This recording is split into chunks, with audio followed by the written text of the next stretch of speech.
अस्सलामुअलैकुम दोस्तों, आज की इस वीडियो में हम बात करने वाले हैं कुछ ऐसे इंपॉर्टेंट पॉइंट्स की जिनकी मदद से आप लॉन्ग टर्म के लिए एक अच्छा स्टॉक पिक कर सकते हैं। ये कुछ ऐसे इंपॉर्टेंट पॉइंट्स हैं जिनकी मदद से आप एक अच्छा लॉन्ग टर्म स्टॉक पिक कर सकते हैं। दोस्तों, अगर आप लॉन्ग टर्म के लिए इन्वेस्ट करते हैं 5 साल के लिए, तो ये कुछ ऐसे ज़रूरी पॉइंट्स हैं जिनको आपको देखना ही है, क्योंकि अगर आप 5 साल के लिए अपना पैसा लगाते हैं तो उस पर कुछ रिटर्न भी मिलना चाहिए। तो आपको ये वीडियो हेल्प करेगा एक अच्छा स्टॉक सेलेक्ट करने में। आइए देख लेते हैं कौन से पॉइंट्स हैं। सबसे पहले अगर हम बात करें कैपिटल एक्सपेंडिचर की, यह है कैपेक्स। आप यहाँ देख सकते हैं, शॉर्ट फॉर्म है कैपेक्स और इसको कहा जाता है कैपिटल एक्सपेंडिचर। कैपिटल एक्सपेंडिचर होता है जो कंपनी अपना प्रॉफिट का पार्ट है, कुछ तो प्रॉफिट का पार्ट डिविडेंड के रूप में बांट देती है और कुछ कंपनी अपने पास रख लेती है अपने बिजनेस को एक्सपेंड करने के लिए।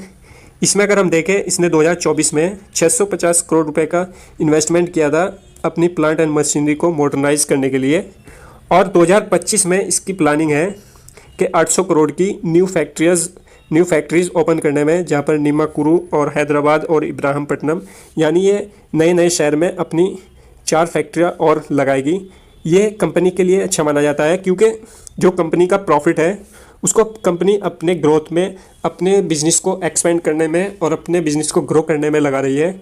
यही हमें पॉइंट्स देखना होता है कि कंपनी का फ्यूचर प्लान क्या है। जो कंपनी साल में प्रॉफिट कर रही है वो कहाँ पर लगा रही है कंपनी। तो इसमें बीएल में देखें 800 करोड़ का इनका प्लान है, 2025 में न्यू फैक्ट्रीज ओपन करेगी है। और जब कंपनी एक्सपेंड करती है, कंपनी ग्रो करती है, तो उसका प्रॉफिट भी ज़्यादा आता है, और फिर प्रॉफिट आता है तो ऑटोमेटिकली उसका शेयर भी भागता है। और इन्वेस्टर को यही चाहिए कि कंपनी ग्रो हो, उसका पैसा भी ग्रो हो। इसी वजह से कोई भी इन्वेस्टर किसी कंपनी में पैसा लगाता है। तो ये पॉइंट्स देखना जरूरी है, ये जाकर आप की पॉइंट्स में देख सकते हैं। और फिर इसका दूसरा पॉइंट्स है order book.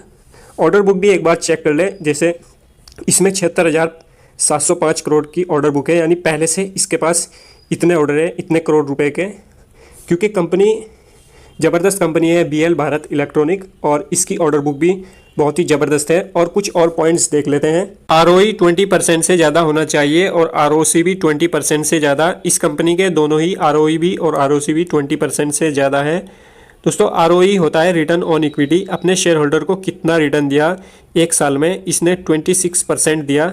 Return on equity जो शेयर होल्डर फंड्स होता है, जो कंपनी के शेयर होल्डर्स होते हैं, उनका पैसा टोटल, और जो कंपनी ने लोन पर लिया है, अगर इसको प्लस कर दें तो वो बनता है ROCE। तो उस पर कितना रिटर्न कंपनी ने जनरेट किया, इक्विटी और प्लस जो लोन लिया, इनको अगर दोनों को प्लस कर दें तो ये बनता है ROCE, return on capital employed.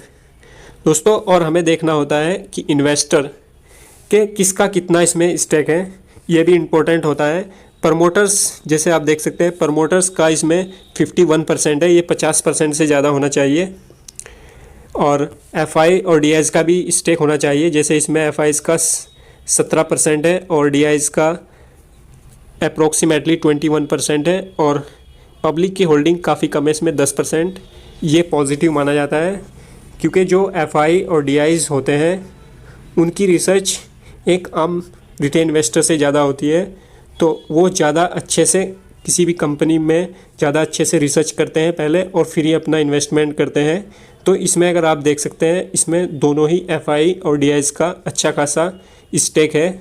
दोस्तों, अगर हमारा वीडियो पसंद आया है, इसे लाइक, कमेंट और शेयर करें।